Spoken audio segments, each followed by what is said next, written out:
Think back to World War II. What we saw in World War II is that the people who were hell-bent on murdering the Jewish people in Europe were very bad for all of us.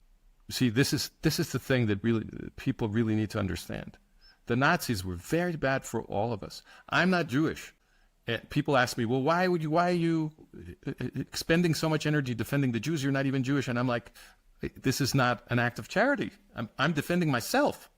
This is self-defense. This is Western self-defense. Anti-Semitism is a danger to the West. We saw it in World War II. So the anti-Semites, the people that wanted to kill all of the Jews, what did they do? They plunged us into a world war. The entire planet was sucked into their war.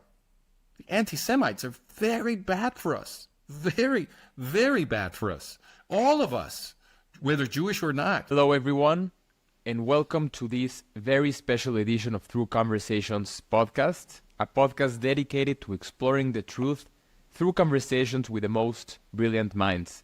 I can't think of anyone who's trying to explore that truth and find that truth and share that truth with us than Francisco Gil White.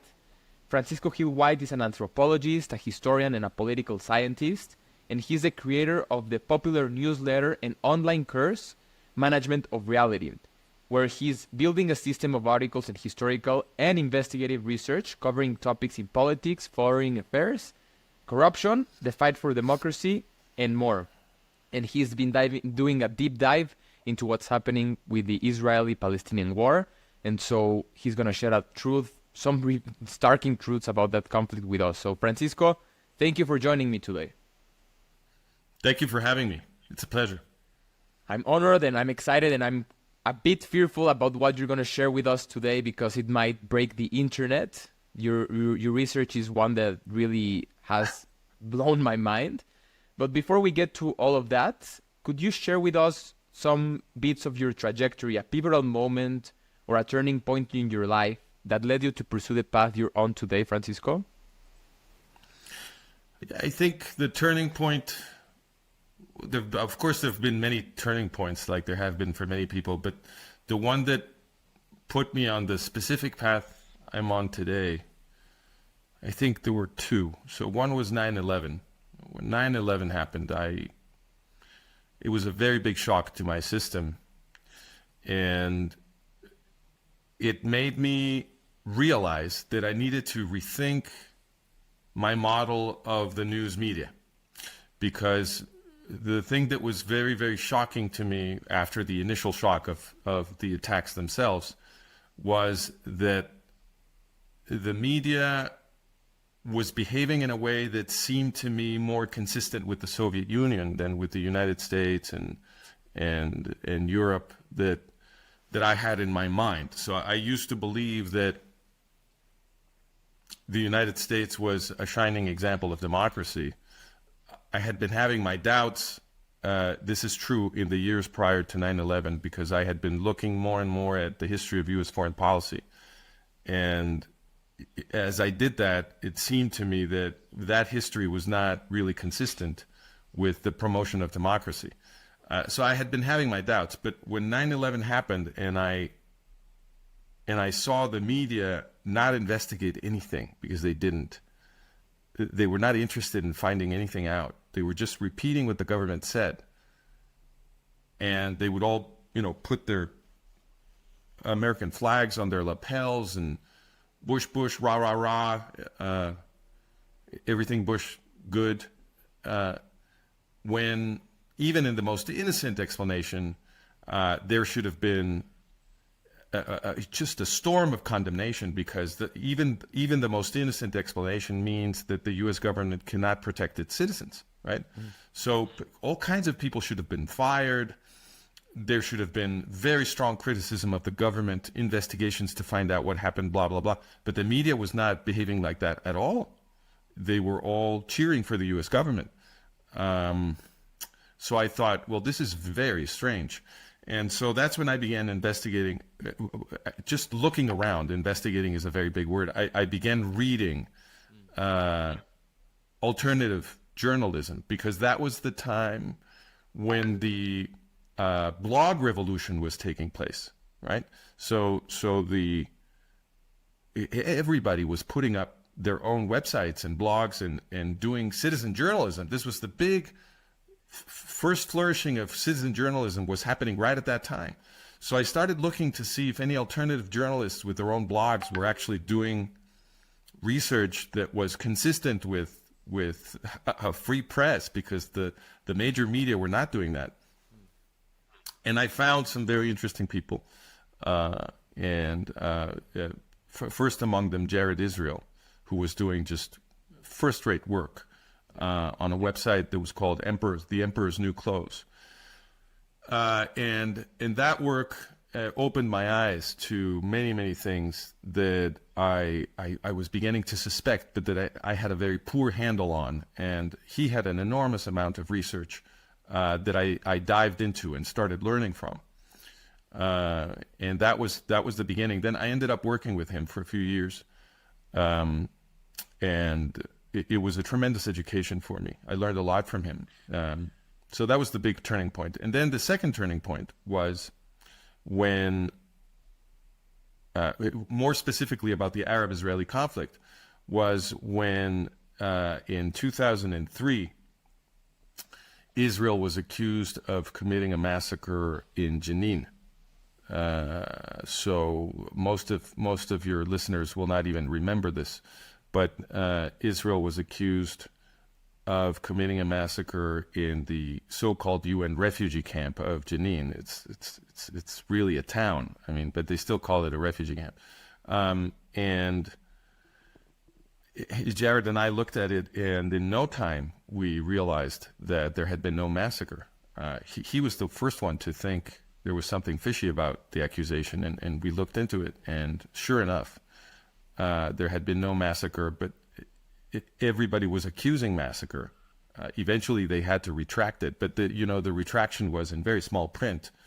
In the back pages, blah blah blah. It's not. They never make these retractions on the front page or prime time, so the accusations linger. And that's when I became very interested in trying to understand better what was happening with the Arab-Israeli conflict and with the media representation of the conflict. So that's when I dove into the history of Zionism, the history of the Arab-Palestinian movement, and I've been doing a lot of research on that topic ever since.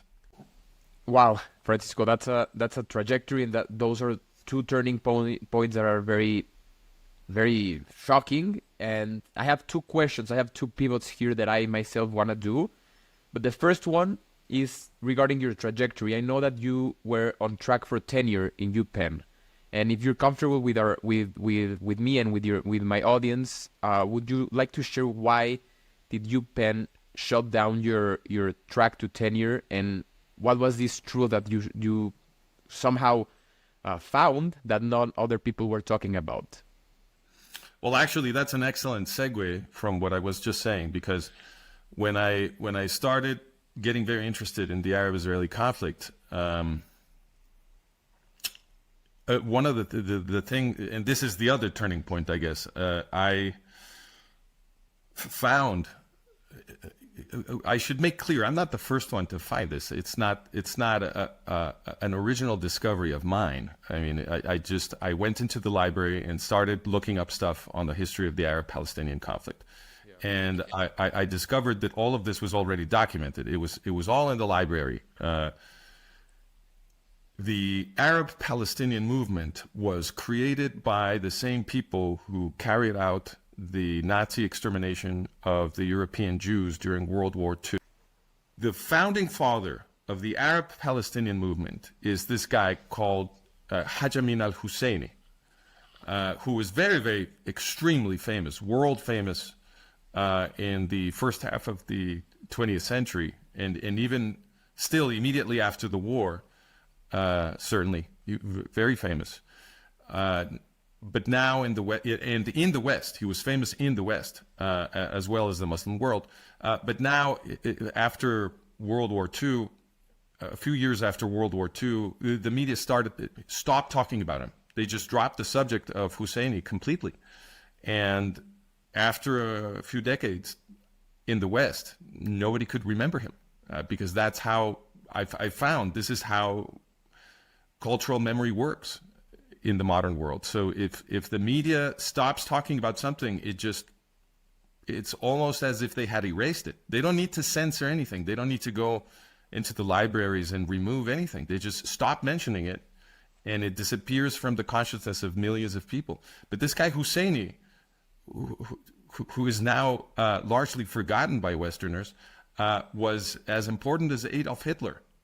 That's the kind of person we're talking about. Yeah, it was very important.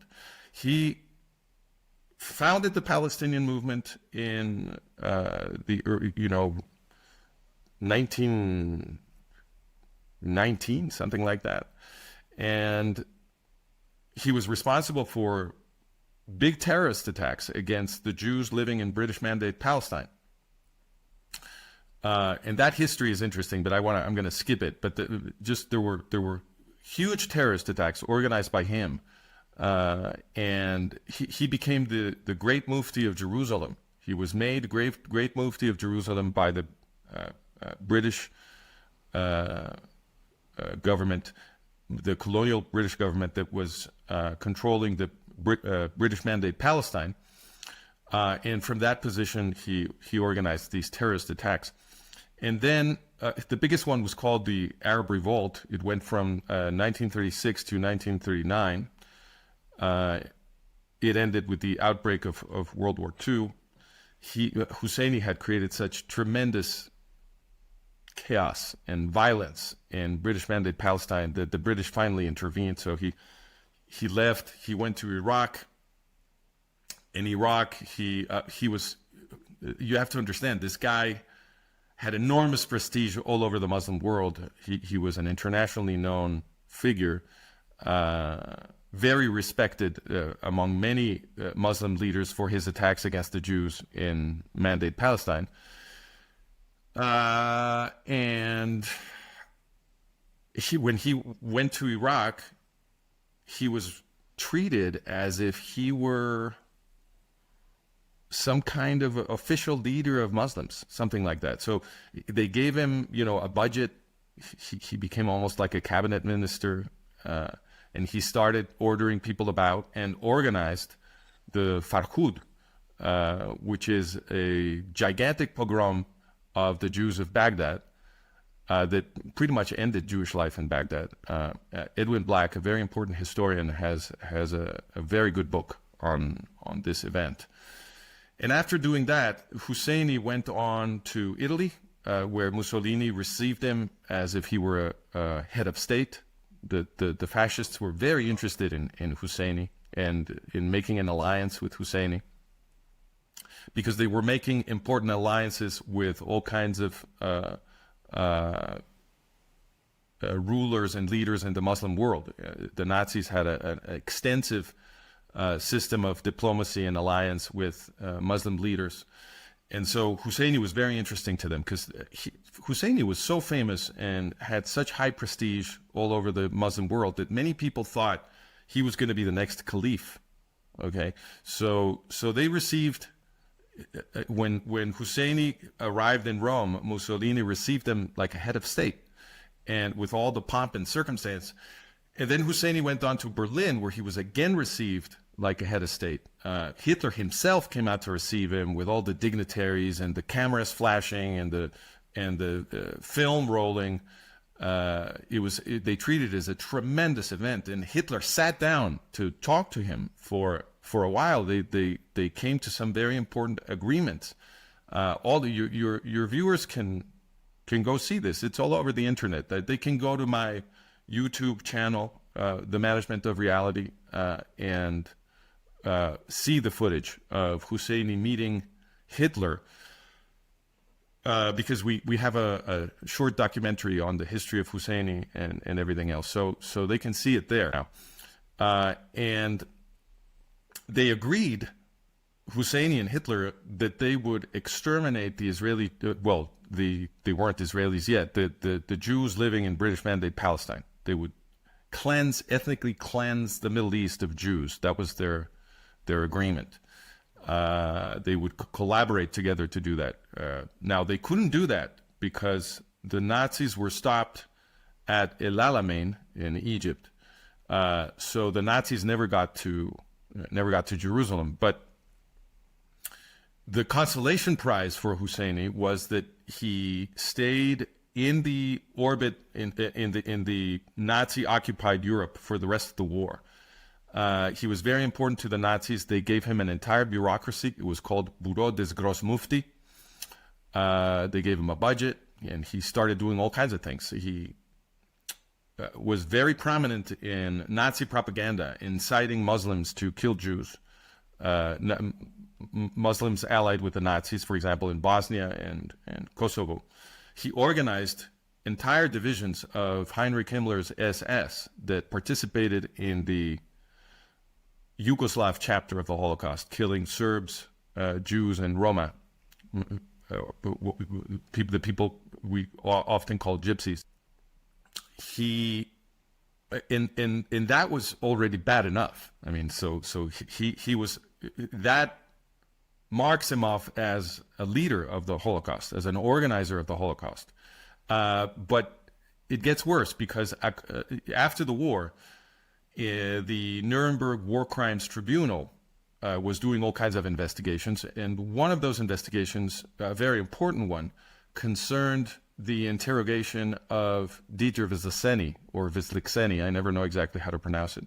He was a Czechoslovak who was a right-hand man to Adolf Eichmann. Now, Adolf Eichmann is the recognized director of the death camp system, of the Final Solution, and according to him, he was executed by the Nuremberg tribunal proceedings. But before he was executed for his war crimes and crimes against humanity, Wisliczeny testified to a bunch of things because he was interviewed very extensively by the prosecutors, and they considered him a very good witness in the sense that he was very meticulous in giving them all kinds of detailed answers to their questions, and he corrected many things that they thought that were mistaken, and they were able to corroborate his corrections and so forth. So this is a very careful witness, somebody who was executed because he was an evil bastard, but who in the last minute of his life decided to be a good witness, and he was a good witness. And what he said about al-Husseini was that Husseini had become, immediately after arriving in Berlin, Husseini arrived in Berlin in late October 1941, and he said that Husseini was the one who had convinced them to switch from a policy of expulsion to a policy of complete extermination. Wow. Okay, so that's one thing Wisliczeny said. He said, and historians agree that up until the autumn of 1941, which is when Husseini arrived in Berlin, up until then, although the Nazis were killing many, many Jews, this is true, they had already begun killing many Jews, but they still had a policy of expelling most Jews from the Nazi-occupied area. And they had not yet decided to kill all Jews.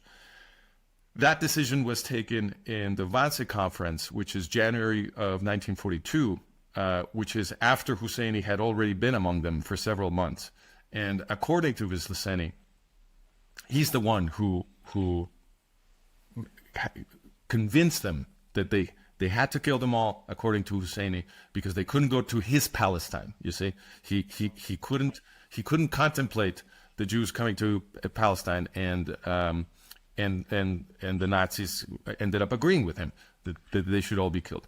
So, according to Wisliczeny, this is what Husseini did, and also he became Eichmann's best friend, and together with Eichmann, according to Husseini, according to Wisliczeny, Husseini and Eichmann together organized and directed the entire death camp system. So the father of the Palestinian movement is also the man responsible, with Eichmann and Hitler and Himmler, of murdering the European Jewish population. Whoa. So that was a big turning point for me, because when I found all of this out, I said to myself, well, something is something is funny with the world because why is this guy unknown? You know, we know about Hitler, we know about Himmler, we know about Eichmann. How come we don't know about this guy? And so I started looking at it, and I realized that there had been radio silence about this guy for decades. Nobody had mentioned him. So I thought, well, I should mention him, because somebody should, because the most important intervention in the world of Haj Amin al-Husseini in the post-war, because he didn't escape. They allowed him to escape. They had him in house arrest in the outskirts of Paris at the end of the war. There were parliamentarians in the House of Commons screaming that Husseini had to be tried for war crimes and crimes against humanity, and why wasn't he being tried at the Nuremberg tribunal? What's going on? You know, they were very upset. He was very famous. They were very upset that no trial had begun. But they had him in house arrest, and of course he just walked out, went to some Arab embassy. They gave him a passport, and he just left. He went to Cairo, where Gamal Abdel Nasser, the Egyptian dictator, protected him. Nasser had been allying, like many other Muslim leaders, with the Nazis. So he protected Husseini in Cairo. And in Cairo, in the 1950s, with the help of several Nazi refugees, German Nazi refugees that arrived there to also get protection from Nasser, Husseini used some of these people, apparently, to train Yasser Arafat, Mahmoud Abbas, and a few other adolescents in the 1950s. And this is what became Al-Fatah. So Al-Fatah is a creation of Husseini's Arab Higher Committee. That was his organization. And Al-Fatah, as your viewers may not know, is the governing core of what we now call the Palestinian Authority. So Al-Fatah, Nasser had created a group called the PLO, the Palestine Liberation Organization, which is a terrorist group. In 1964 is when it was created.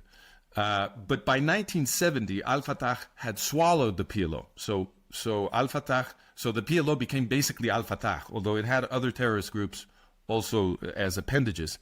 But let's say the governing core, the most important group in the PLO from 1970 onwards is Al-Fatah. So I always say PLO Fatah to make that clear. And PLO Fatah became a very important, the most important terrorist group, killing Jews and Israeli Jews and also people from other countries as part of its campaign against the state of Israel. And, well, obviously, being a creation of Husseini, PLO Fatah has the clear mission of finishing the job that Husseini left unfinished, because he could never get to Jerusalem. That was the big lament of his life, was that there were so many Jews still left to kill in the Middle East that he hadn't been able to reach. So Arafat and Abbas were supposed to continue that holy mission of jihad, because PLO Fatah has been represented as a secular group, but you should know that Husseini was all about jihad. It was an entirely religious thing for him. He was the Mufti of Jerusalem, right? And he's the creator of PLO Fatah. So this story we've been hearing about the supposedly secular PLO Fatah is, in my opinion, a crock. It's just not true at all. Just to finish, sorry, I know you're taking air. I've been speaking for a long time. I'm almost done. So PLO Fatah pretended in the run-up to the Oslo Accords to have seen the light and started saying that they wanted peace now in exchange for a piece of territory, blah blah blah, and that's the representation, the narrative that was used to promote the diplomacy that got PLO Fatah inside the Jewish state. So when I saw all this, I said to myself,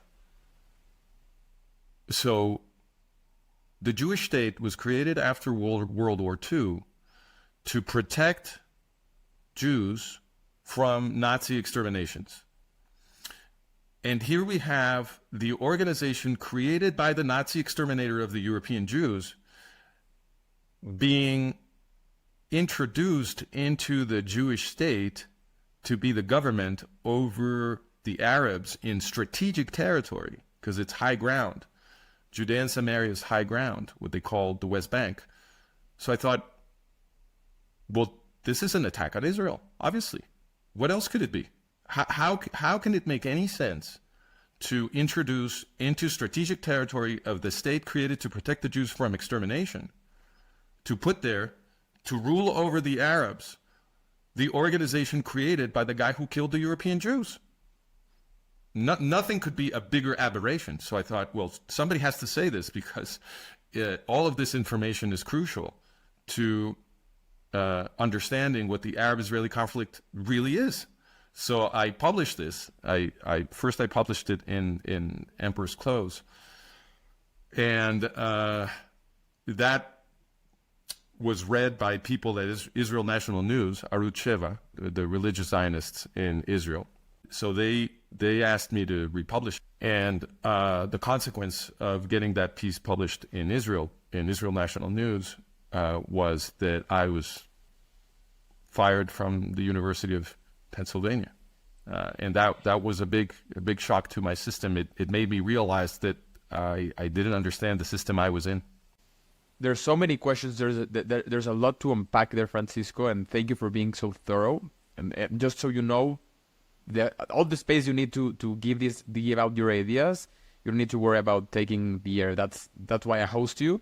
But okay, no, but I realize I can go on and on, so I should make pauses. Yeah, yeah. But just to keep that thread. So the first initial question that I have, and then we can unpack a bit more all of the situation, and of course get deeper into the Israeli-Palestinian war.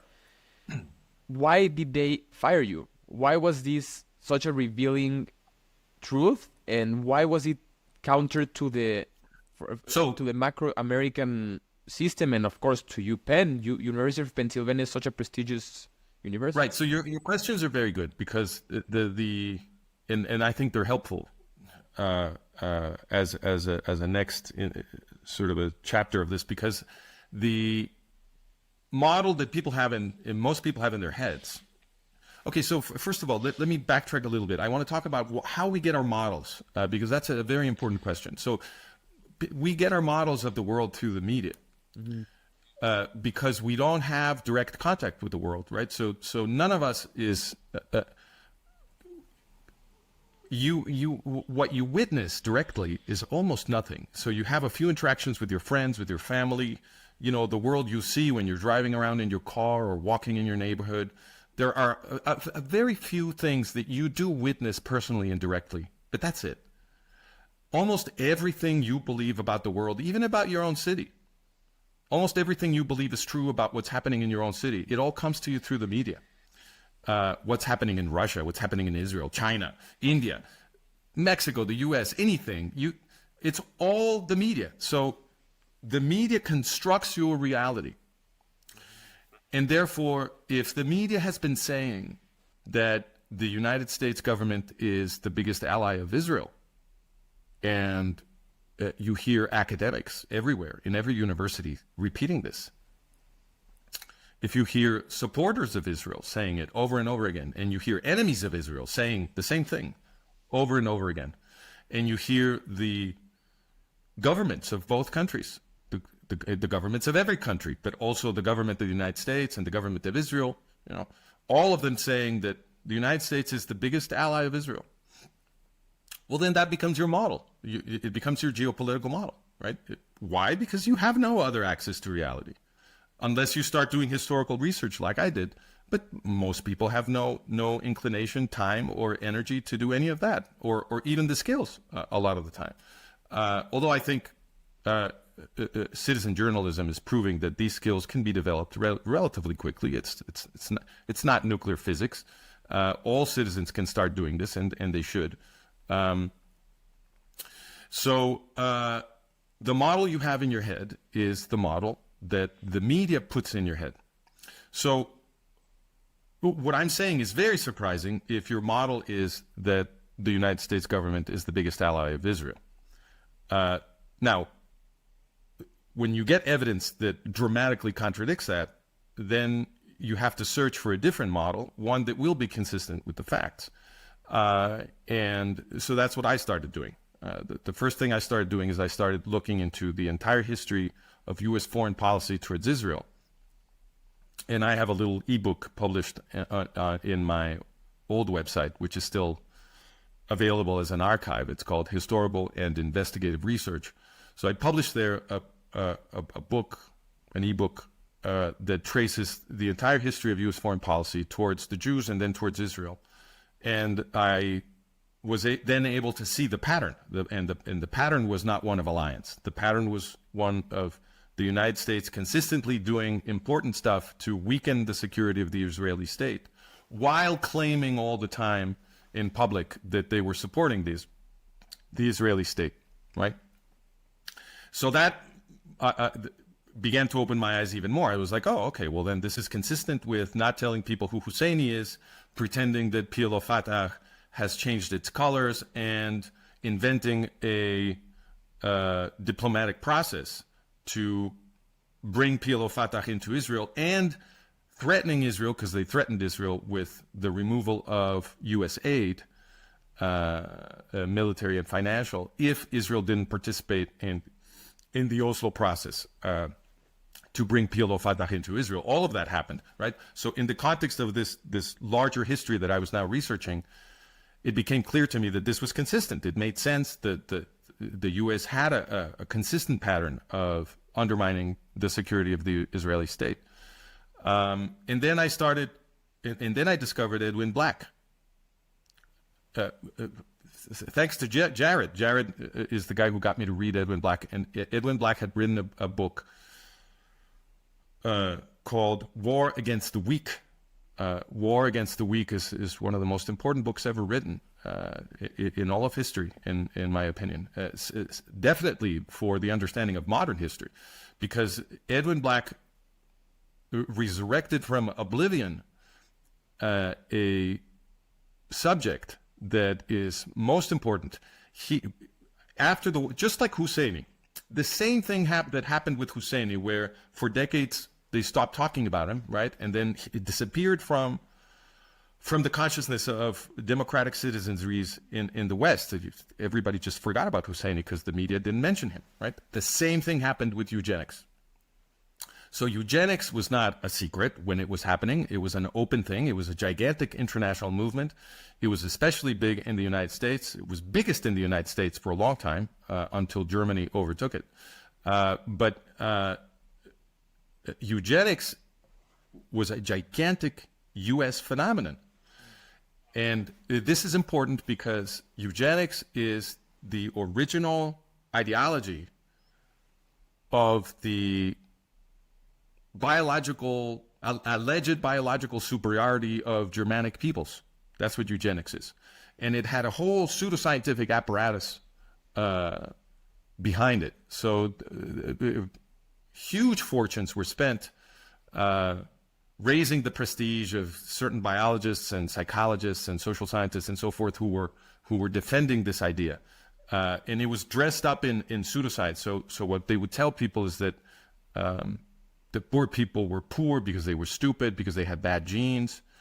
Rich people and powerful people were rich and powerful because they were smart, because they had good genes. These are the people that started using IQ tests to diagnose the intelligence of people and so forth. It's a big fraud. It's a big scientific fraud. And the program was to use these IQ tests to, quote unquote, prove that people in the lower classes had lower intelligence because they had bad genes, and justify with that, quote unquote, diagnosis horrific things like putting people in special prisons that they called colonies for epileptics and feeble-minded until their reproductive period was over, which for men is until they die. Or they would sterilize them, forcibly sterilize people so they couldn't reproduce. Or they separated people who were married. They did horrific things. And hundreds of thousands of people according to Edwin Black's documentation, were treated this way in the United States, in the United States, in the United States, in the first half of the 20th century. And there were gigantic, these big monopolists, the biggest industrialists in the United States were financing this. The people like John D. Rockefeller, Andrew Carnegie, Henry Ford, and others were sinking just billions of dollars into this. So all of this was happening in the United States, and the same people who were promoting this in the United States were exporting it internationally, and a lot of this money was going to Germany to make German eugenics flourish. The German eugenicists were learning everything from the Americans. So one of the things that your listeners should know is that the Nuremberg laws of 1935 were modeled on the legal developments in the U.S., where everything had been done first. So the Nuremberg laws of the Nazis in 1935 are the laws that are the backbone of the entire T4 project, which is when they began carting off people they considered inferior into concentration camps. This is not yet extermination of the entire Jewish people. That was not happening yet, but they were certainly carting off certain categories of people to concentration camps with those laws, and those were modeled after what had been achieved in the United States.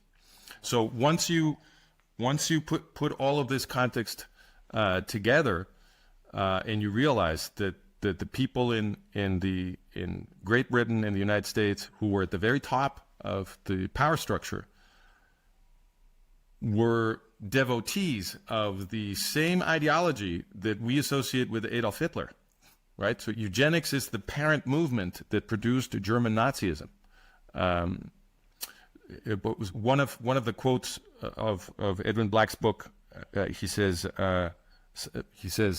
it ended up in Auschwitz, but it started in Long Island, or something like that. It's the other way around. It started in Long Island, ended up in Auschwitz, because the American eugenicists, with Andrew Carnegie's money and Rockefeller's money and so forth, they created a gigantic complex in Cold Spring Harbor, New York, and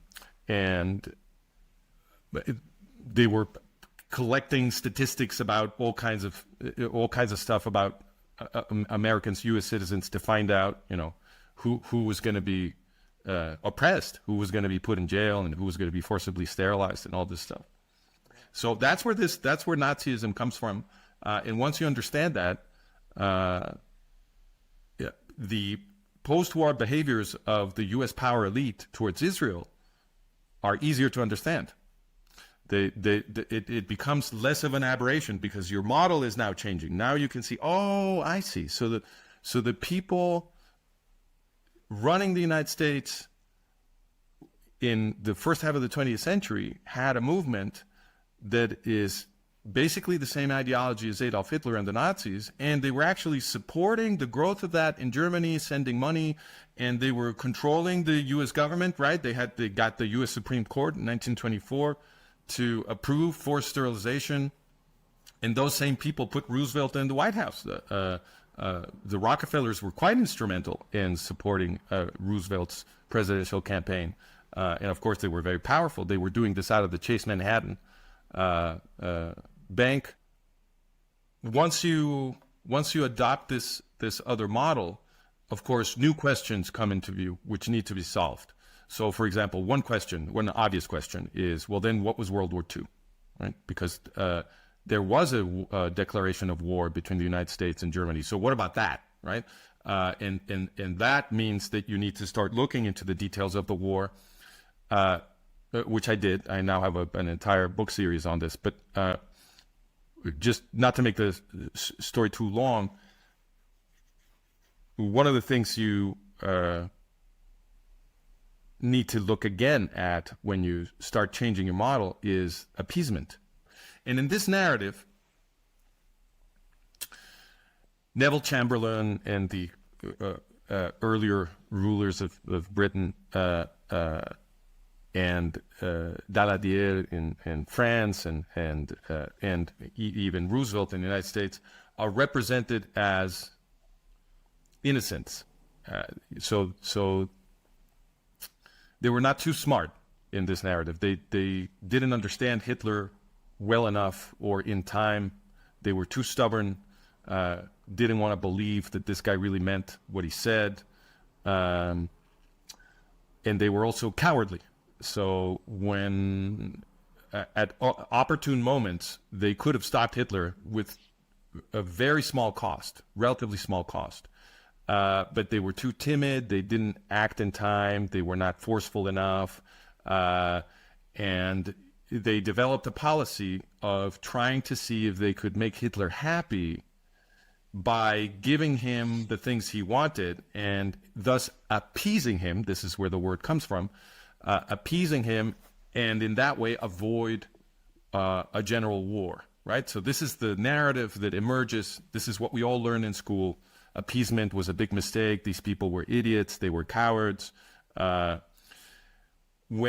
When you read carefully this narrative, it cannot explain anything. Peter, this doesn't make any sense. Just look at what they did. They gave Hitler, they allowed him to build submarines. They allowed him to reoccupy the Rhineland. They allowed him to, swallow Austria and then kill Czechoslovakia. And so at every juncture, and I'm giving you the big ones, there are also smaller details, and at every little or large juncture where the Western leaders made a decision that ended up helping Hitler strategically. If you're an astronomer, say, you're interested in the movements of heavenly bodies, and you have a theory of these heavenly bodies, right? You have a model of how they're supposed to work. And as you look at their movements and you chart their trajectories, you keep saying to yourself, well, the moon shouldn't be there. What's Mars doing over there? Wait a minute. What, the comet? You mean the comet goes from here to here? Well, that's absurd. That doesn't make any sense. If that's the way you're talking about the heavenly bodies, what it means is that you have a terrible model. You don't understand gravity. You don't understand how these bodies relate to each other, right?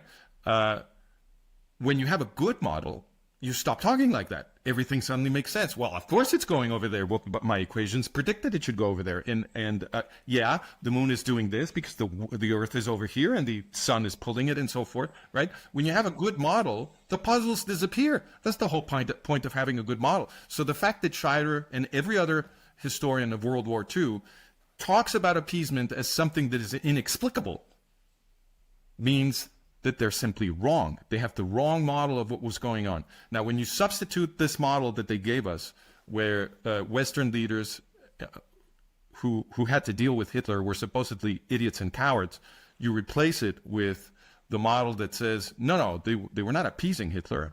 They were promoting Hitler. Right? These were eugenicists.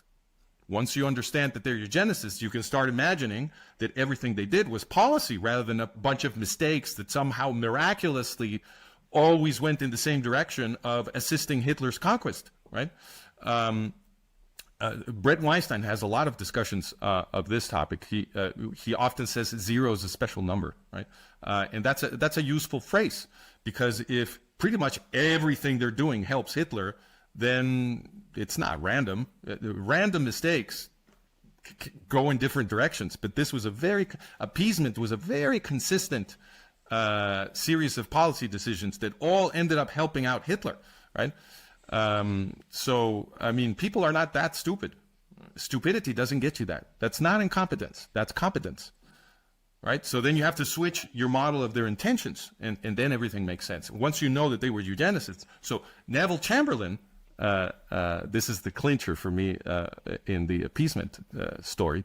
Neville Chamberlain, who is the poster child for appeasement. If you're only going to say one thing about appeasement, if you have only 2 words to talk about appeasement, you will say Neville Chamberlain, right? Is the poster child. Well, turns out Neville Chamberlain was a major eugenicist. So he keeps being represented as this bumbling fool, this idiot who didn't understand anything. Come on, man. Neville Chamberlain was the most powerful man on earth.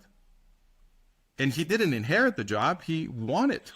Neville Chamberlain became prime minister of Great Britain when Great Britain was ruling the world. You think that guy is an idiot? Neville Chamberlain was considered a god by the aristocrats who crowded around the Conservative Party of Britain. He was an alpha male.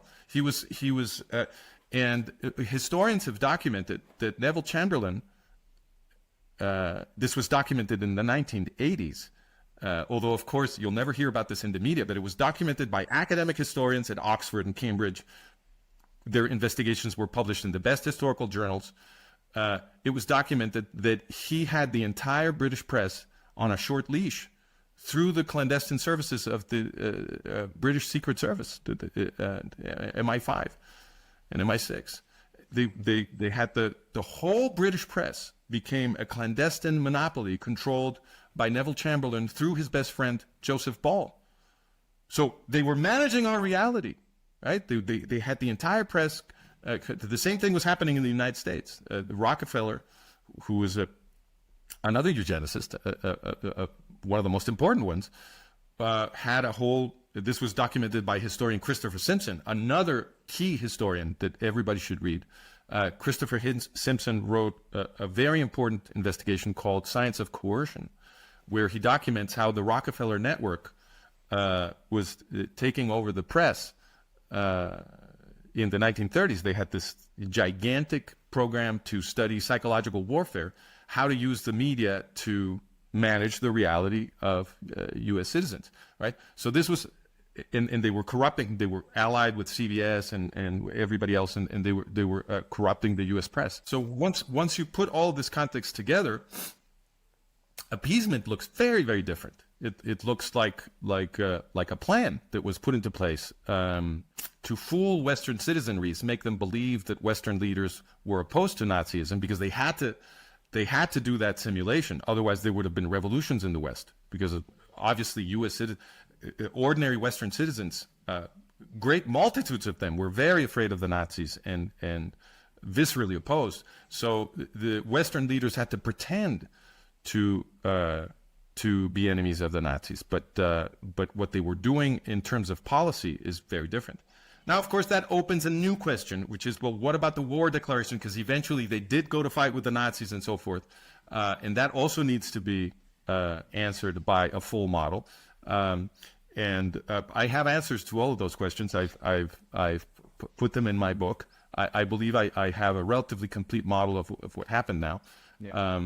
But anyway, this is the process. So every time you explain something, you notice something else that doesn't quite fit, well, then you need to go look at that and learn more until you produce a model where it does fit. Because eventually, your theory has to explain everything.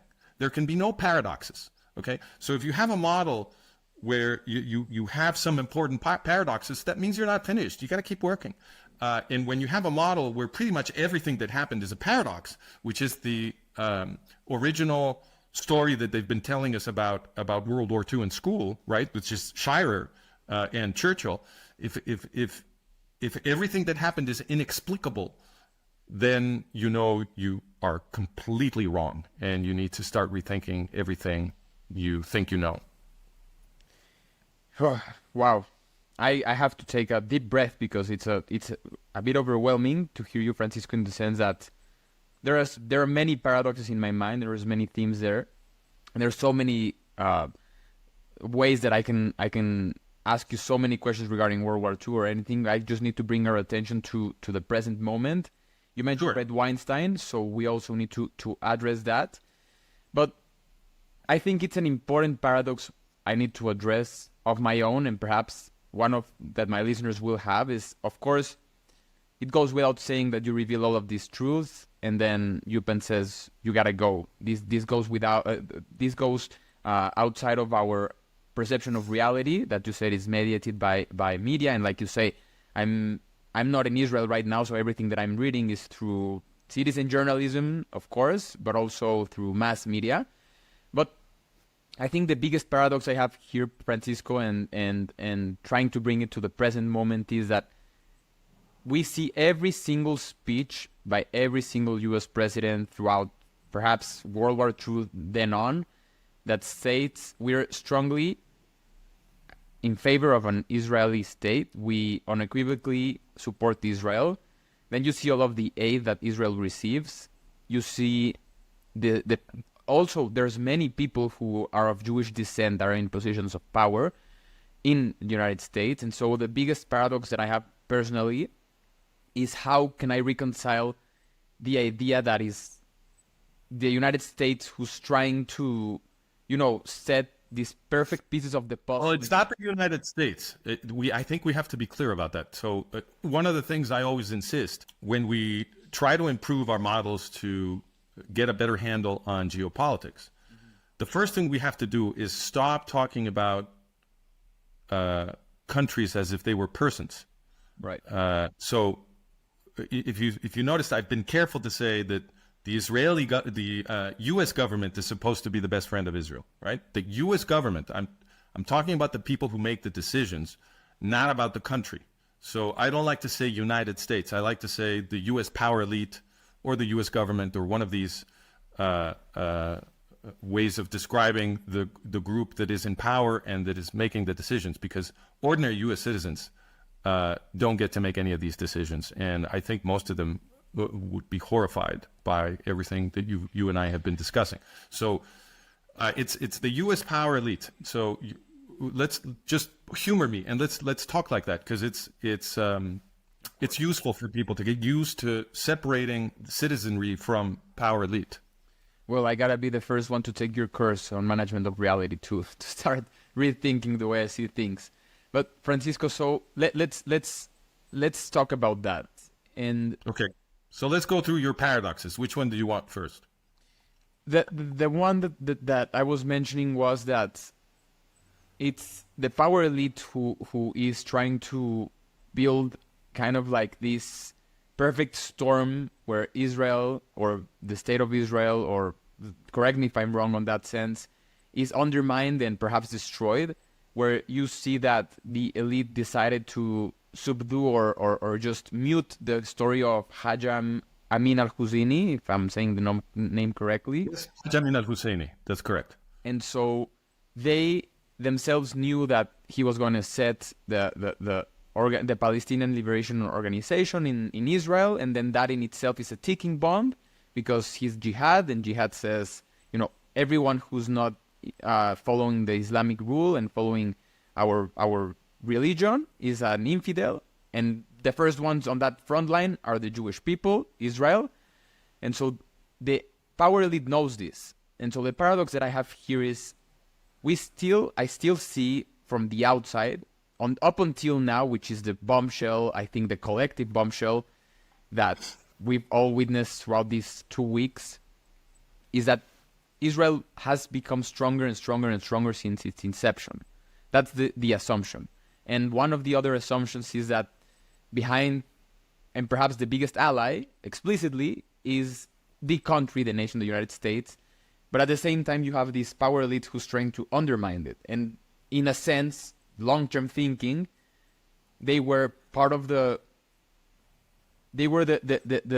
actors, the puppeteers who made this perfect storm happen right now, where we're at the cusp of a World War III, and it's not the first time that we see Israel about to end, quote unquote, or perhaps the prospect of it ending, but it's getting way, way crazier in the whole conversation there. So that's the paradox, sure.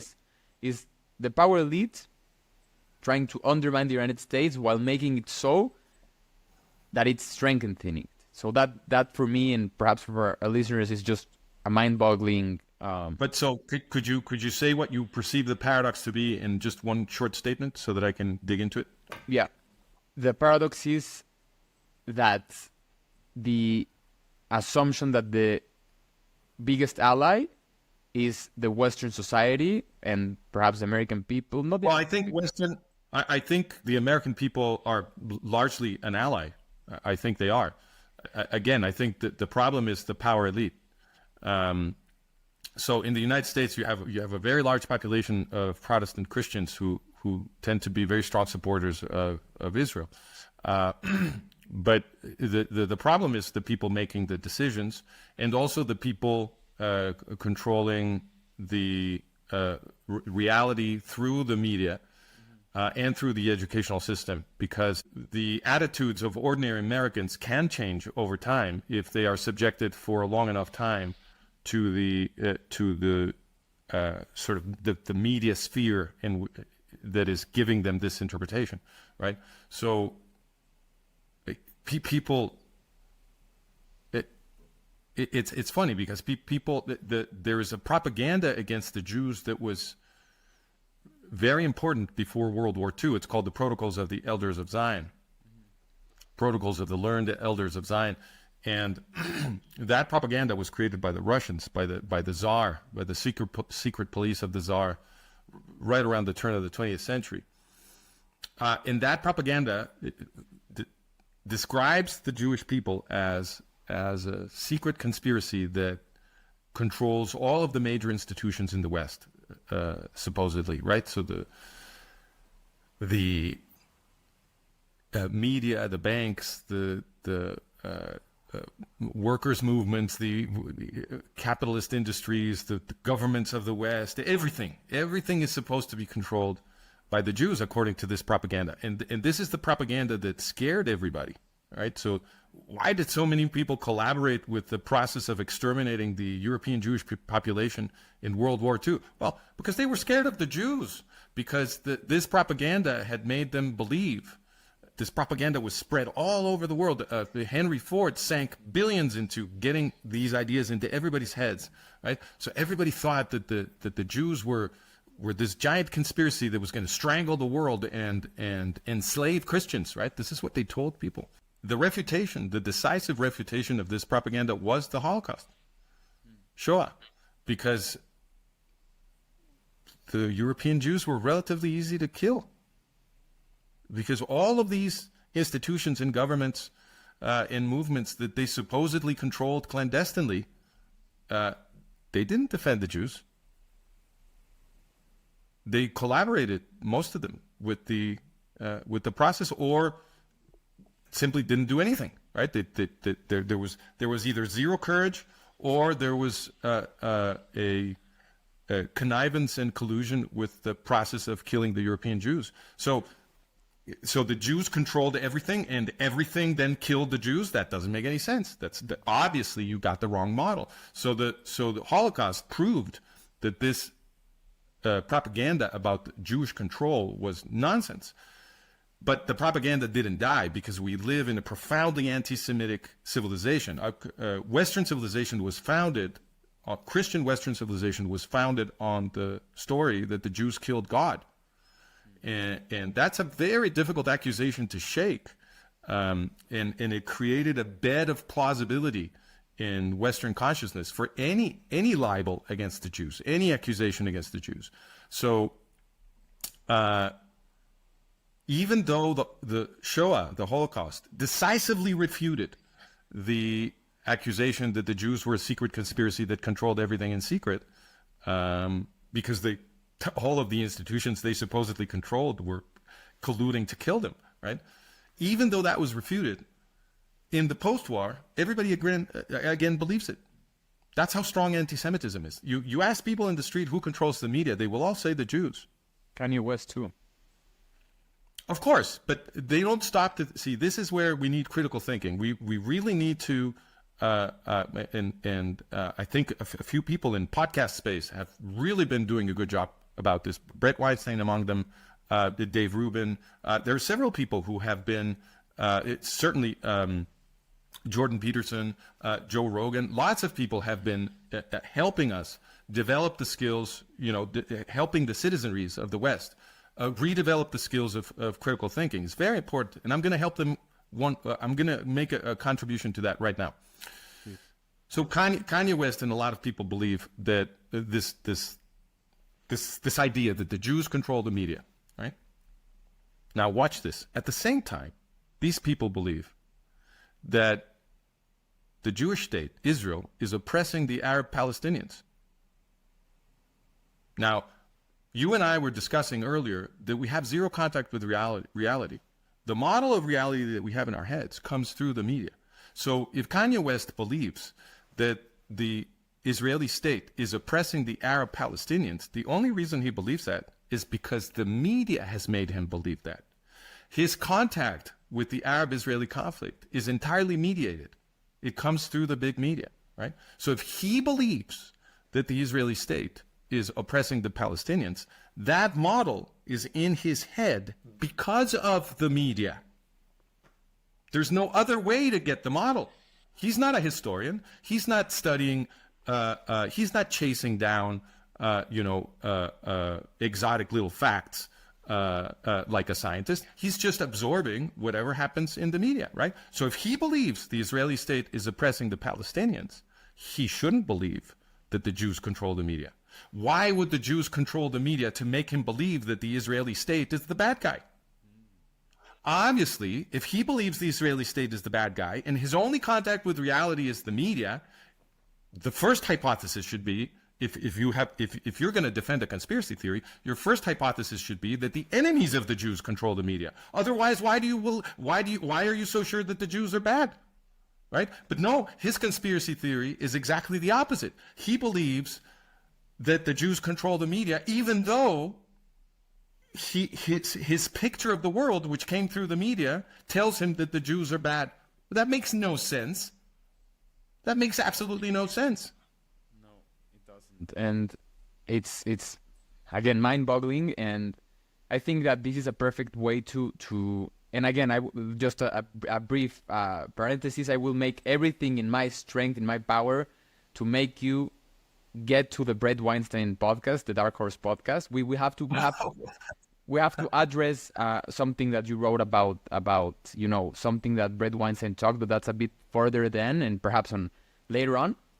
But Francisco, I think that the mind-boggling thing for me too is that every time I see in the United States, in the West, people, regular citizens holding a Palestinian flag, and when I first read about the story of Husseini and his Nazi party affiliation, and perhaps I'm a bit too far-fetched here, but every time I see the flag and the people saying kill all the Jews, I don't think they're connecting the dots and saying like they're basically, it's like an undercurrent of the Nazi movement in a sense, and you can make a perfect connection there. So I think the question here is how, it's a very big misconception, and one that's been mediated with the media, of course, like we've been discussing. It's the perception of our reality is mediated in a big way.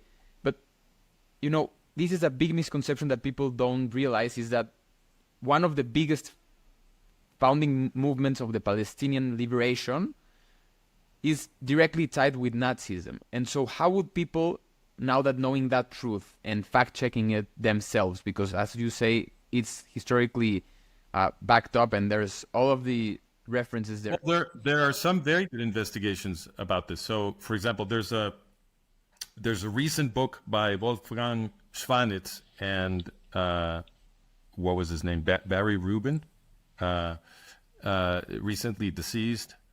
Barry Rubin. They wrote a book. Here, I can look it up.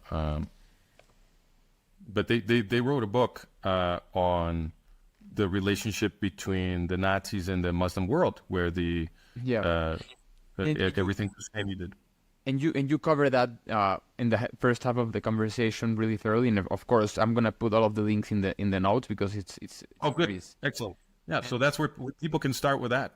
Yeah, and you can send me all of the other information that you think is relevant. But the question here is, would that be a checkmate, or would that be like just the idea that Nazism is somehow directly tied with these organizations? Would that be like a checkmate in the sense that we shouldn't support this movement in the West, because that implies that the West in itself, if Israel falls, the West is next? Well, I mean, so I don't know what's a checkmate, honestly, because Western audiences have been poisoned for decades. And you're seeing the effects of that now. So what you're seeing all over the world, which is very worrisome, all over the West is a consequence of two things. One is immigration of radical Muslims into the West. Many of the people protesting in Western cities are radical Muslims, but a lot of them aren't. A lot of them are people who've been poisoned by woke. And I saw woke happening when I was teaching when I was getting my PhD at UCLA. This was already beginning to happen in a big way. It wasn't as bad as it's now, of course. I mean, the rot in our university system has only continued to grow in the last half century. But I saw all of this happen and how people were indoctrinated in these social science courses, grievance studies that they invented to convince people that the proper way to advance what they call social justice was for everybody to be at each other's throats, right? So this is what they did. They splintered the citizenry into smaller and smaller identities, and each identity was defined by its special grievance against the power structure and so forth. So instead of uniting us, the people who pushed woke have been dividing us into smaller and smaller tribes, all of them violently against each other. And of course, that's useful to the power elite, right? The divide and conquer strategy is very useful to the power elite, but woke has been very bad for us. And some elements of woke are truly poisonous. They make people unable to process moral questions. So now we see people demonstrating in favor of Hamas. How is that possible? Hamas is not shy about its goals. The constitution of Hamas, what they call the Hamas covenant, is quite clear. There's no ambiguity in that document. They say that they're fighting infidels. They don't say they're fighting oppression. They're fighting infidels. It's a religious holy war. It's a jihad. And it's not just against the Jews in Israel. The jihad is a general one. It's just that they're in the Middle East and the Jews are right next to them, and they're going to start with the Jews. But the program won't end there. They're very clear about that. So this movement, which is anti-Western, which wants to murder and enslave infidels,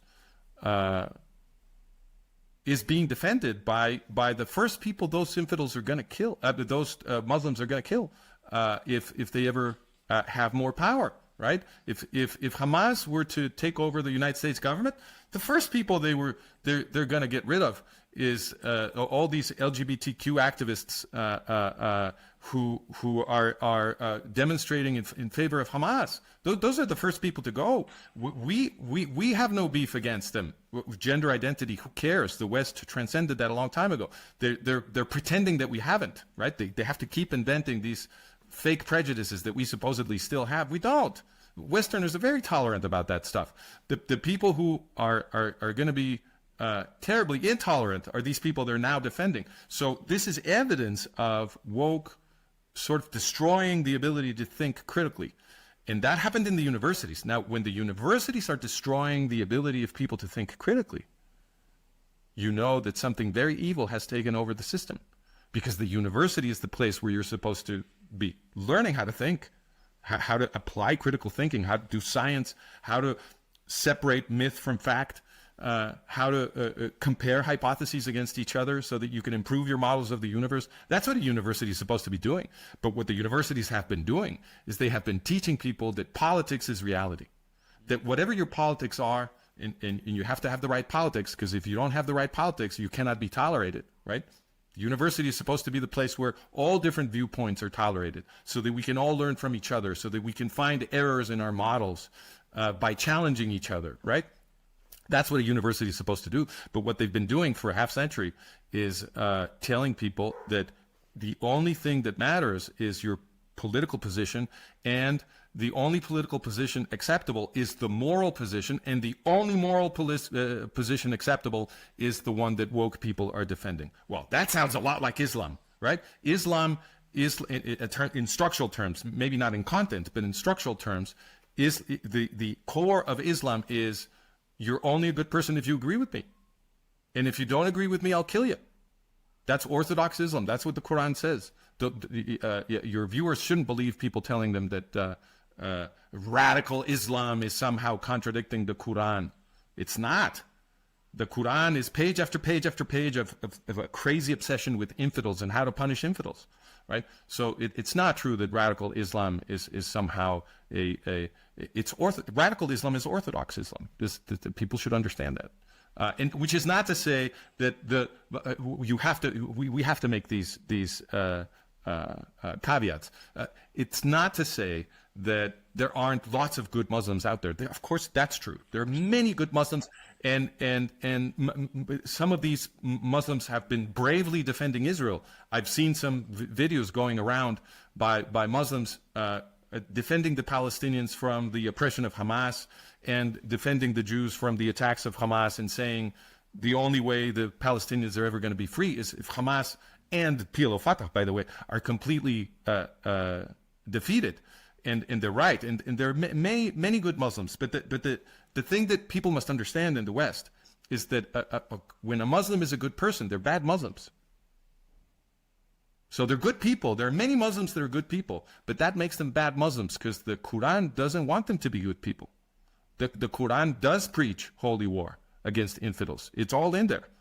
And people shouldn't believe Western academics who say otherwise. They should go read the Quran.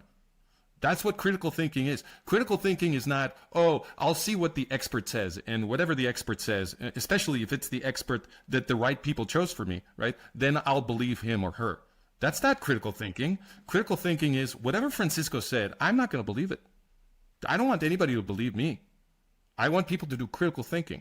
Critical thinking is Francisco said something, I don't buy it. I'm going to go check it. That's critical thinking. So when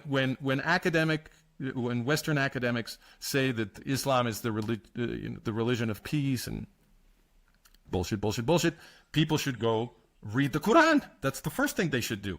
Yeah. Go read the Quran. See if the apologies that are being published and spread by Western academics and the media about the supposed peace of Islam have anything to do with what is written in the Quran and the Hadiths. Go read it. Francisco, I don't think I have to underline and stress it out because I don't think that it's not being said. It's not being said enough and stressed enough and underlined enough that I think the underlying message here that you're saying, that you're expressing here in a way, it's of course, a brief parenthesis, but I saw a video of an LGBTQ member who transitioned from man to woman, but I'll show you the video. I'll put the video on the link. But so what we call a trans woman now. Yeah, and he was or she was strongly defending Hamas and the Palestinian movement, and people were commenting, okay, go to Gaza right now and see how they'll host you. Wouldn't last a second. Wouldn't last a second in Gaza. And that's the important thing, and the important thing here is that, like you say, it's all mediated from the media and this reality, this postmodern reality where these connections happen, where Hamas is not affiliated in any way whatsoever in freedom, rights. And nothing. If you want to do the comparison, most people from the LGBTQ community would say, I would strongly support Israel because Tel Aviv is one of the most gay-friendly cities in the world. Of course. Look, we are so tolerant about gender diversity in the West, so tolerant, and we have been letting the gender activists bully us for a long time. Yeah. In Gaza, they wouldn't be able to bully anyone.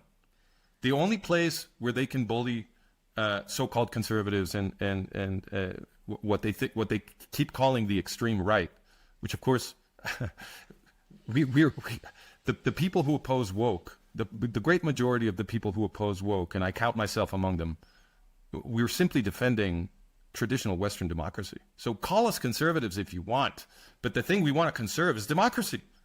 The thing we want to conserve is the constitutional order, the tolerance of intellectual diversity, freedom of speech, freedom of thought. That's what we want to conserve. So if that makes us conservatives, okay. But what we want to conserve is democracy.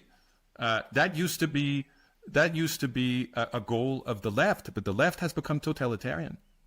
Yeah, and that was exactly my question. And like you say, it started to conserve the Western values that we cherish. And so you write in Management of Reality, Francisco, you write that the democratic simulation is ending. That's a very strong statement. And so my question that emerged from that is, do you think that Israel, right now with the war with Hamas and the potential war of escalating, do you think Israel is the last line for defense for the West and for democracies? And what would happen if Israel falls? Okay, so thank you for this question. It's a very important question. I think the way to answer it is the first thing people should do is they should think back to World War II, right? Because but World War II, it's not the only case. I can give you many examples, and if time permits, I will. But it's the recent case. It's the one that people are most familiar with, and it's a very dramatic case. So think back to World War II. What we saw in World War II is that the people who were hell-bent on murdering the Jewish people in Europe were very bad for all of us. You see, this is the thing that people really need to understand. The Nazis were very bad for all of us. I'm not Jewish. People ask me, well, why are you expending so much energy defending the Jews? You're not even Jewish. And I'm like, dude, I'm not. This is not an act of charity. I'm defending myself. This is self-defense. This is Western self-defense. Anti-Semitism is a danger to the West. We saw it in World War II. So the anti-Semites, the people that wanted to kill all of the Jews, what did they do? They plunged us into a world war. The entire planet was sucked into their war. The anti-Semites are very bad for us. Very, very bad for us. All of us, whether Jewish or not. So between 5 and 6 million Jews were murdered in Europe in Shoah, in the Holocaust. But of course, that's very important. We can't forget that. Never again. I agree with that. But it's also important to remember that more than 64 million non-Jews were also killed in that war. And hundreds of millions of non-Jews were enslaved, lost all of their rights and liberties, right? Who did that to them? The anti-Semites. My God, how is it possible that people can't learn this lesson? The anti-Semites are a danger to all of us because anti-Semitism is the tool of totalitarian expansion. That's what anti-Semitism is, and it has been that for a very long time. Very long time. So if you go back in time to the late 19th century, early 20th century, who was killing lots of Jews? The Russian Empire. What was the Russian Empire? It was an autocratic, quasi-totalitarian nightmare. That's what the Russian Empire was. You go further back, who's killing the Jews? The Inquisition. Right? And who's running the Inquisition? Anti-Semites. They're organizing mass killings, forced conversions, expulsions of Jews, and they're also oppressing everybody else. All of the Christians were oppressed by the Inquisition, the Catholics and the Protestants, and before that, the Proto-Protestants. Everybody was oppressed. Anti-Semites are a danger to everyone. The modern West was created by a rebellion against the anti-Semitic ruling elites of the Western world. That's how the modern world was created. Now you go even further back to the Roman Empire, and you find the Roman Empire committing genocide against the ancient Jews, and the Roman Empire was also enslaving everybody. You see, so this is a pattern. This is a pattern. Anti-Semitic, and the Roman Empire was totalitarian.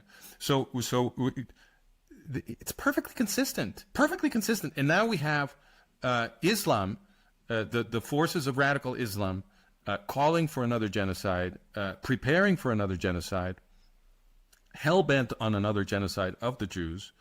And what do they want for us? They also want to oppress us. All of us non-Jews, they consider us infidels.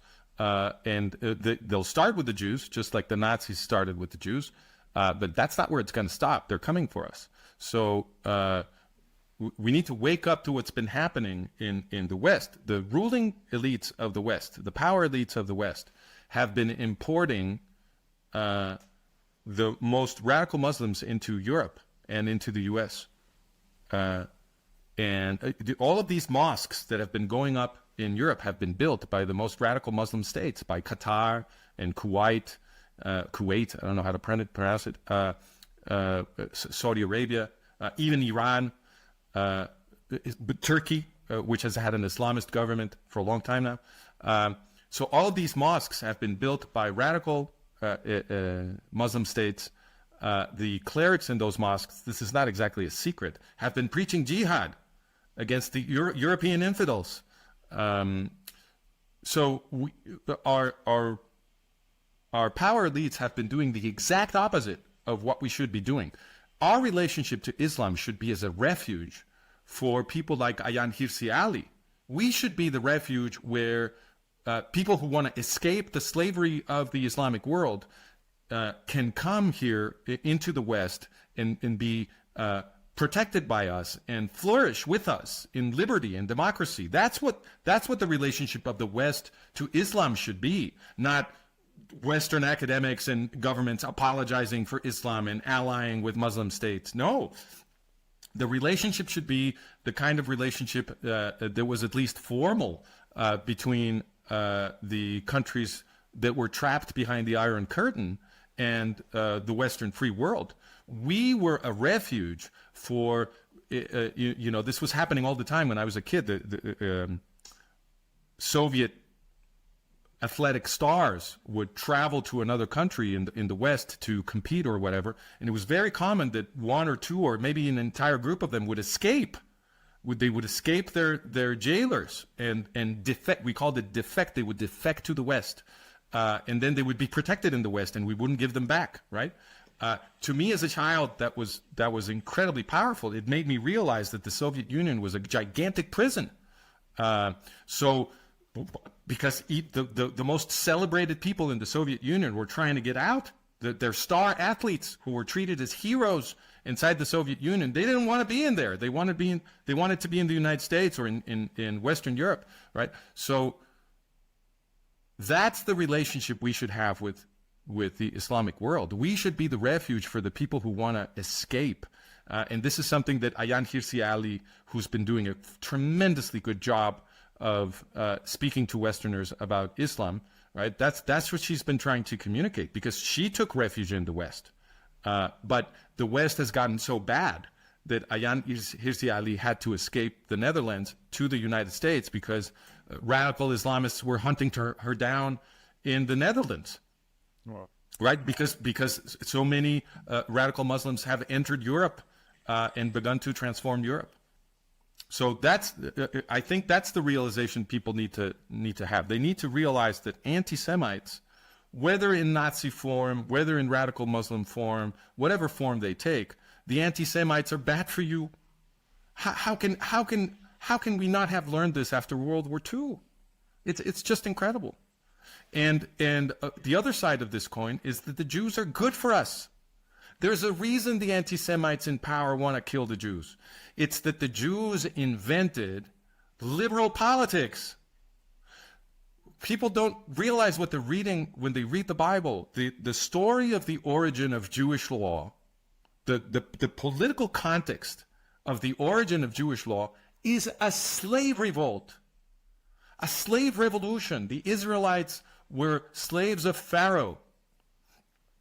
And they staged the revolt with the help of God and so on, according to the story, right? But the important context is they were slaves. And once they revolted and escaped Egypt into the Sinai desert, then they received a new law. What is this new law for? Well, this is the law of the escaped slaves. The whole point of the law is to make sure that people will not be oppressed again. So, of course, there's very careful, explicit protections for widows and orphans and poor people. There's very careful separation of powers. The priests cannot own land. Also, the king cannot be a priest, and so forth. So they separate political from religious power from economic power. So to make it harder for people to get oppressed. They created the law creates a huge body of lawyers the rabbis whose job is to make sure that people's rights are respected. The Jewish movement was moving society towards the total abolition of slavery. They're the original abolitionist movement. There is a category of slavery of slave in Jewish law, or it's a bit of a mistranslation because the so-called slaves could only be slaves for a period of 6 years. On the sabbatical year, they had to be freed, and even while they were really indentured servants. But while they were indentured servants because they were paying maybe a debt or expiating some crime or whatever, they couldn't be mistreated. And any evidence of mistreatment would immediately get them freed. There's a law that says if you're missing a tooth because your master mistreated you, automatically you go free.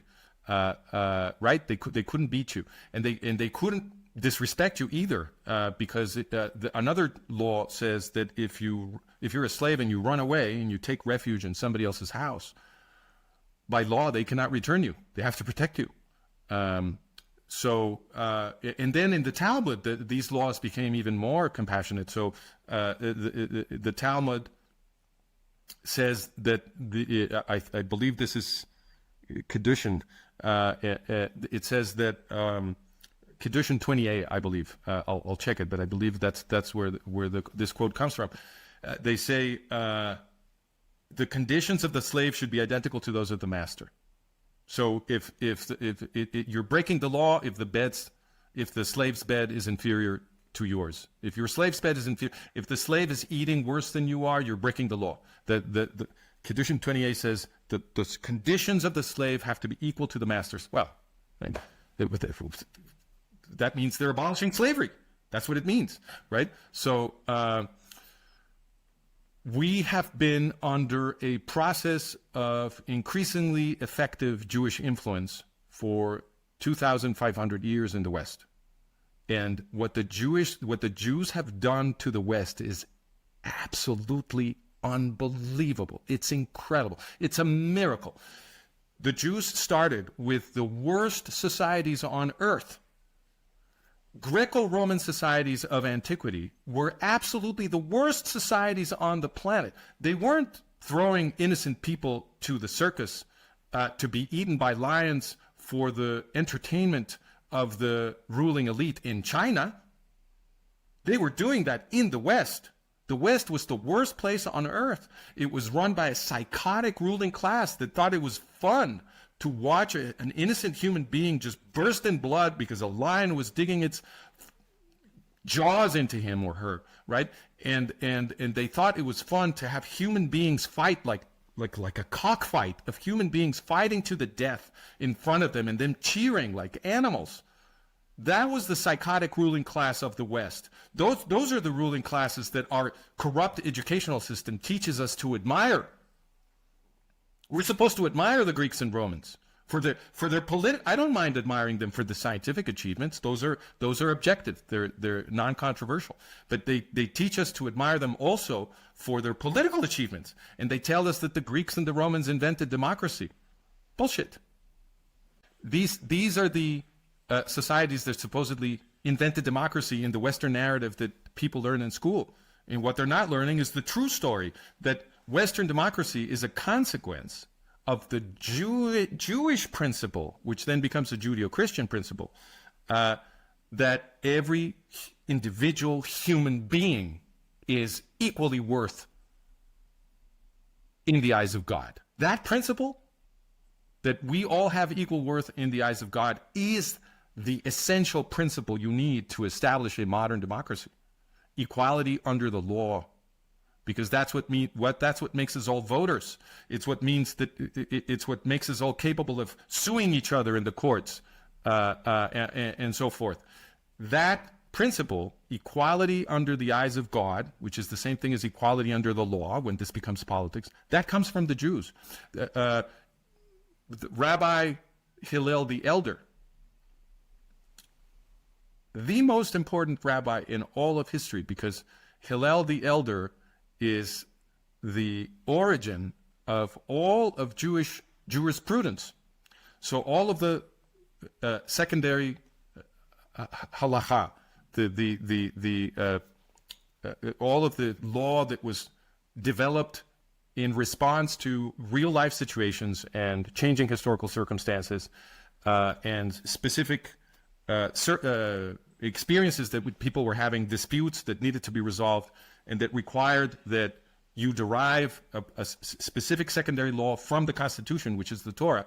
All of that stuff, which is fundamental to Jewish civilization, all of that stuff has its origin in Hillel the Elder, because the Mishnah is, which is the beginning of Jewish jurisprudence, starts with him. Now, he said, Hillel the Elder said, that all of Jewish civilization is based on the commandment Leviticus 19:18, which states, love your brother as you love yourself. Love your neighbor as you love yourself.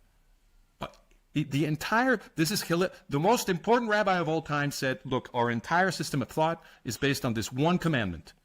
And everything else is just details about how to apply this commandment. Love your neighbor as you love yourself.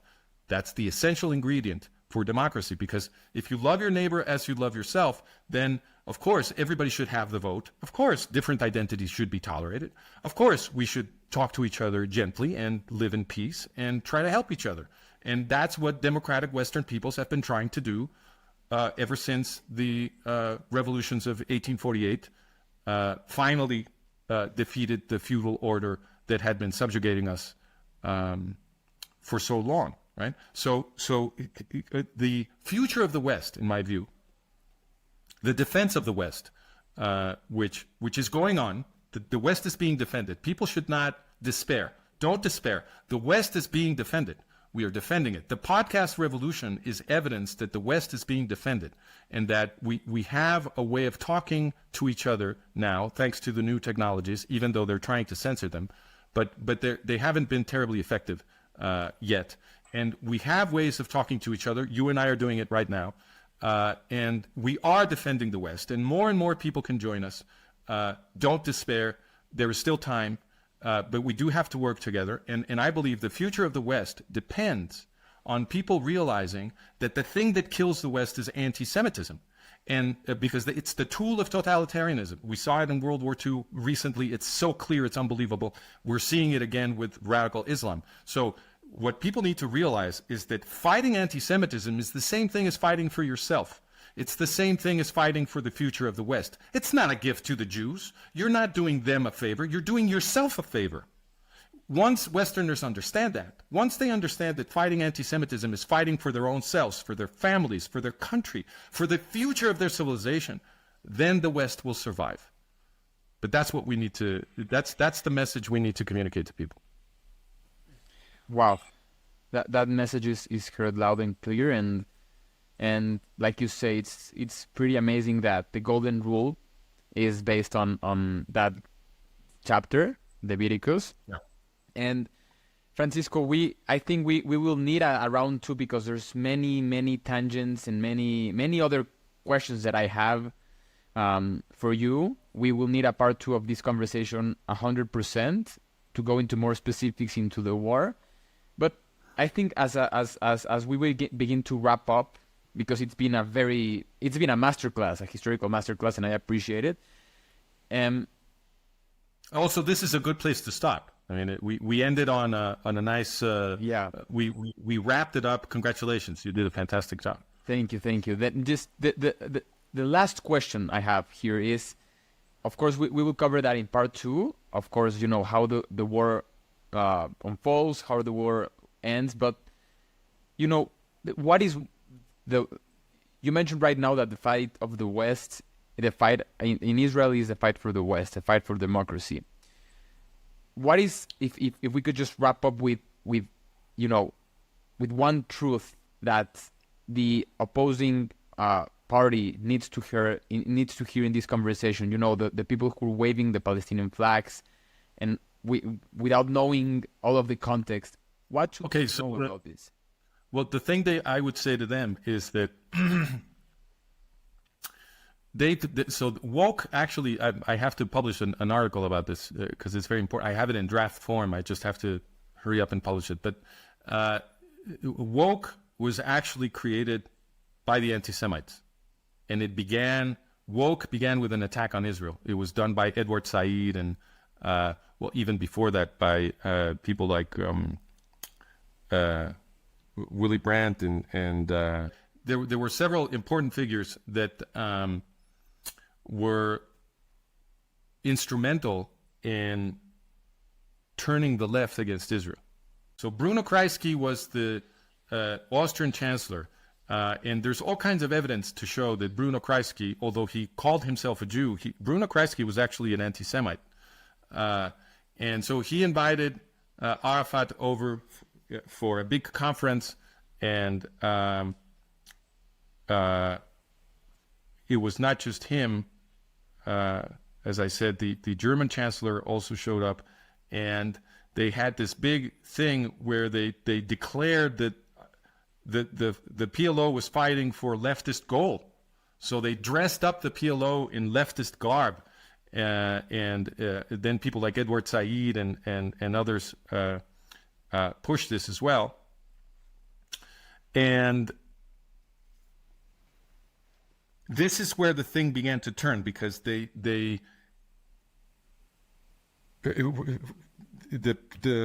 push from these leaders of the international left was so strong.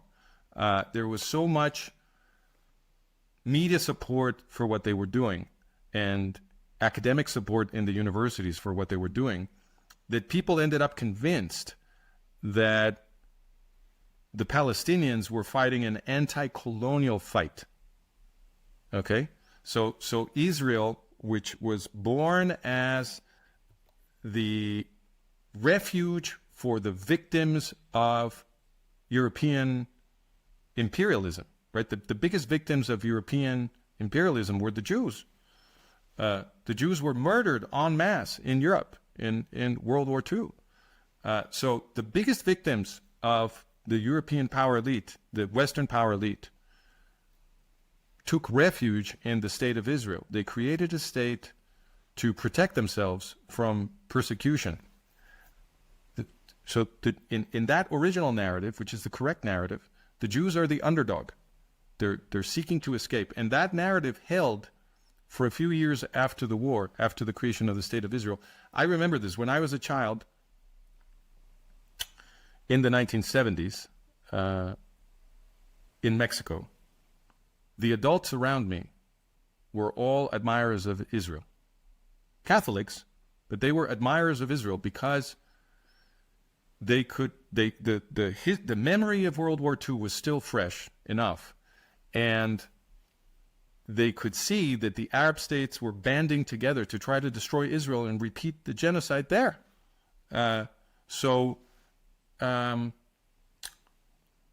When Israel won its wars against all the combined Arab states, the adults around me would say things like, the Israelis are tremendous. It's wow. I mean, it's incredible what they've done, and blah blah blah, and all words of admiration. And the framing for all of that was, these guys who were barely alive because the Nazis tried to kill them all, are doing a miracle in the Middle East, and the Arabs keep trying to kill them, and they keep winning the wars, and they've got a thriving state, and all of this, and wow, pure admiration.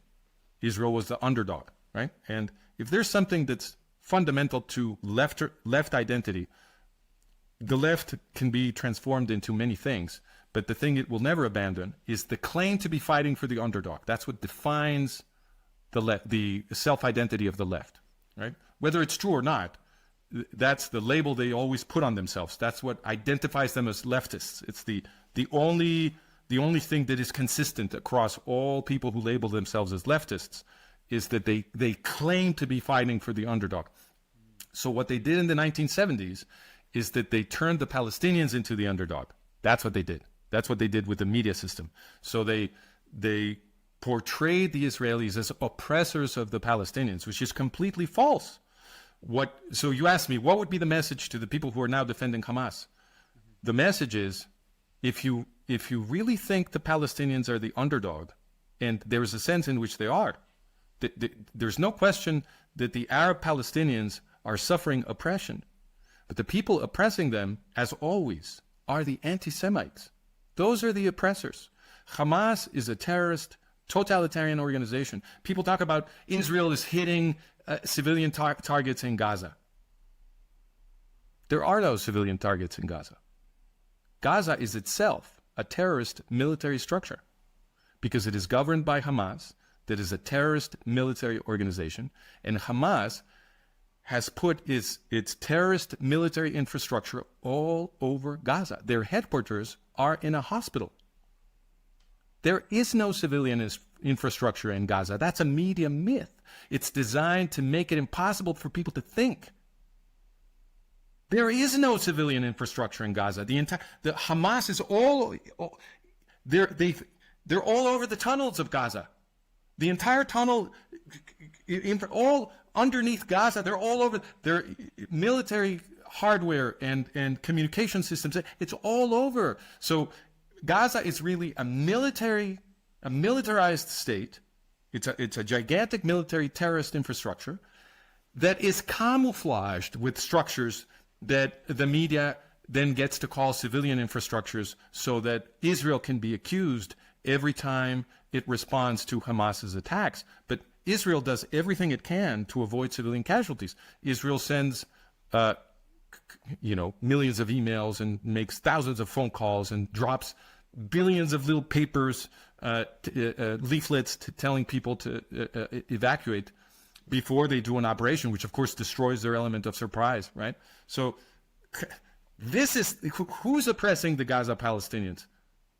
Hamas is oppressing the Gaza Palestinians because Hamas is hell-bent on a genocidal war, and it needs the Gaza Palestinians completely subdued and supportive of that genocidal war, which requires that they be completely oppressed and indoctrinated. So Hamas controls the media system and the educational system. And whoever disagrees with Hamas, they don't even have to say that they're in favor of Israel. They just have to disagree with Hamas on anything.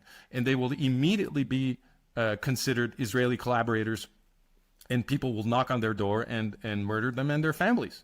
This has been going on. Haj Amina Husseini was doing this in the early 20th century. The local Arabs in British Mandate Palestine didn't want to go out and kill Jews because they were flourishing with the economic boom that the Zionists were producing. That's why there was so much Arab Muslim immigration into Palestine at the same time that the Zionist Jews were coming, because they created an economic boom. And they didn't want to fight the Jews. Why would they want to fight the Jews? The Jewish Zionist immigration to British Mandate Palestine was freeing the Arabs. The situation that they had there was feudal. They had these feudal lords, the Effendi, the Ayan status is the highest class of the Effendi, and these were feudal lords, like in the Middle Ages in Europe, and the peons, the peasants were basically slaves. They were debt slaves because they couldn't get out of their debts with these feudal lords. So when the Zionists came in and started buying up the land, because they bought it from Arab landowners who had title and wanted to sell. Nobody it took land away by force from anyone. Actually, Husseini did from some Arabs, but the Jews didn't. And what Husseini was doing is he was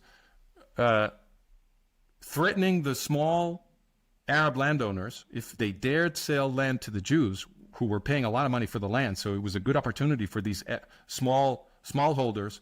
But if anybody dared sell land to the Jews, Husseini and his terrorists would go to them, kill their families. So everybody learned that if you were a small landowner, you wouldn't sell land to the Jews because you would get killed. So Husseini would then go and tell these same smallholders, he would say, look, I'll buy it, but sell it to me. But of course, they had a gun to their heads, so the price was an extortion price, very, very low. So he bought all that land on the cheap, and Husseini, who was a member of one of the biggest landholding Arab families, would consolidate these lands that he would buy from the smallholders, and then he would sell them through a cousin to the Jewish agency, and then he would use the money that the Jewish agency was paying for those lands to organize the terrorist movement against Jewish civilians. But because the Arabs, ordinary Arabs, mostly didn't want to participate in that violence, I'll give you just one statistic. It's an eloquent statistic. In the Arab revolt that goes from 1936 to 1939, which was an incredible amount of mayhem and terrorist violence directed against Jewish civilians, Haj Amila Husseini's forces, oh, by the way, that Arab revolt was carried out with arms sent by Mussolini and Hitler, right? In the Arab revolt, Husseini managed to kill 400 Jews. You know how many Arabs he killed? More than 2,000. More than 2,000. So Husseini was killing more fellow Arabs than he was killing Jews. Why? Because these people didn't want to kill Jews, not yet. They hadn't been indoctrinated by decades of poison in their schools yet. They had just immigrated there, and some of them had been peons in the feudal estates of the Arab power elite, and they were finding new opportunities. The Zionist Jews coming into the British-mandate Palestine were mostly Marxists, whose ideology was we have to be solidary with the Arab worker. That's what they believed. So they were welcoming these Arab workers into their kibbutzim as laborers, and in their industries as laborers. And these Arab workers were doing way better than they had done as semi-slave peasants of the Arab landowning class, right? So this whole idea that the Jews came to destroy Arab-Palestinian life, it's just nonsense. The best thing that ever happened to those Arabs is that the Jews arrived in big numbers to create a Jewish state. And you can see it today. The Arab Muslims that have rights in the Middle East, the ones that can vote, that can have access to the legal system, that can elect the representatives to the parliament, those are the Arab Palestinians who live in Israel. They even have a member of the Supreme Court who's an Arab Palestinian. And if they want to serve in the army, they can serve in the army. The Muslims who are slaves, the ones who should be the center of protest movements in the West, are the Muslims who live in Muslim states, and also the slaves of the Muslims, because in Saudi Arabia, Qatar, Bahrain, Kuwait, all of these countries, they're full of slaves. People don't know this, but there are actual formal slaves, people who immigrate there, you know, from the Philippines and other parts of Southeast Asia and so forth, who are looking for a job, and they're promised jobs in Saudi Arabia and Kuwait and so forth. So they go there thinking, you know, this is an opportunity. And when they get there, they take their passports away and they can never leave again. They become actual slaves with a master in a home, in an Arab Muslim home. There's a huge population of slaves in these countries. You don't see the woke people marching in the streets to free those people. Why not? And I think the answer is, going back to the question, is that what we now call woke, the anti-colonialism and all that nonsense, that movement made it a litmus test that you are not a good person, not a good leftist, unless you are supporting the Arab Palestinian people. That's which in the end means supporting the terrorist organizations that claim to represent them, right? So if you don't do this, you're not a good leftist. It's a litmus test. It's a flag. It's an identity mechanism. It's like a secret handshake. So if and it doesn't matter what other positions you take, if you're not supporting PLO, Fatah, and Hamas, if you're not supporting the Palestinian struggle, as they call it, then you're just not a member in good standing of that community. And people don't want to be expelled by their own tribe. So this is the glue that has kept this movement together and growing, because people want to signal their virtue. This virtue signaling term is actually quite useful. The grammar of the left requires you all the time to be signaling your virtue. How do you signal what is the most important virtue signal? The most important virtue signal is you oppose Israel. Israel is the bad guy. That's the most important virtue signal for leftists today. And what that means is that they've been poisoned by the Nazis. They've been poisoned by the eugenicists. They've been poisoned by the system that is promoting radical Islam against the Jewish state, because it's trying once again to sink the entire West into a totalitarian equilibrium. And if they succeed, we may never get out of that hole because the world has changed.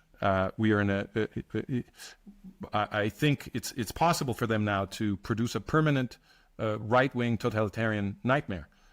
So leftists should be worried about that. That's what they should be worried about. And so that would be my message. If you were worried, if you were an honest defender of the Arab Palestinians, you should be an opponent of Hamas, because Hamas is killing the Arab Palestinian children. This is the article I just published. The UN is allied with Hamas and is allied with PLO Fatah, and they are killing the Arab Palestinian children. They destroy their minds in the schools. When they're very young, they start teaching them that the thing that they have to aspire to is genocide, that the best thing they can do as adults when they grow up, or even as children, is to die as a shaheed, as a quote-unquote martyr for the Islamic cause to destroy the Jewish people, right? That's what they tell them. This is the poison that they put in their minds from a very early age. And they use them as suicide bombers. They use children as human shields, right? So if I think it is correct to defend the Arab Palestinians. I do believe that. I'm not saying we shouldn't defend them. We should defend them. They are being oppressed, but they're not being oppressed by Israel. They're being oppressed by Hamas. They're being oppressed by PLO Fatah, Islamic Jihad, Hezbollah. All of these groups are oppressing Arabs. The government of Saudi Arabia, the government of Qatar, all of these, the government of Iran. Those are the oppressors of Arabs, and we should the West should be a refuge for the people who want to escape the clutches of Islam, just like the West was a refuge for the people who wanted to escape the clutches of communism. That is the proper relationship of the Free West to these other systems. And if they really want to be good people, instead of signaling their virtue and pretending to be good people, which is what they're doing right now, then they really need to start defending the Arab Palestinians. And that means supporting Israel's effort to defeat those organizations. Whoa. Francisco, even though we've run almost 2 hours, there's a lot to be said still. We can do another one. We will do another round, absolutely, and we will cover so many more themes. And thank you for this masterclass. I will have to re-listen to this a couple more times because I got caught up in the overwhelming ideas that you were sharing. They're quite overwhelming, and like you say, if more people were aware of some of the truths that you were sharing with us right now, the conversation would be different, and I'm glad to have hosted you to share those truths. And so I'm hoping for a next round, and again, thank you for joining me. Well, thank you for inviting me, and I'll just leave your audience with one last recommendation. Don't believe anything I said. Go check it. And if I got anything wrong, I'm quite happy to hear about it.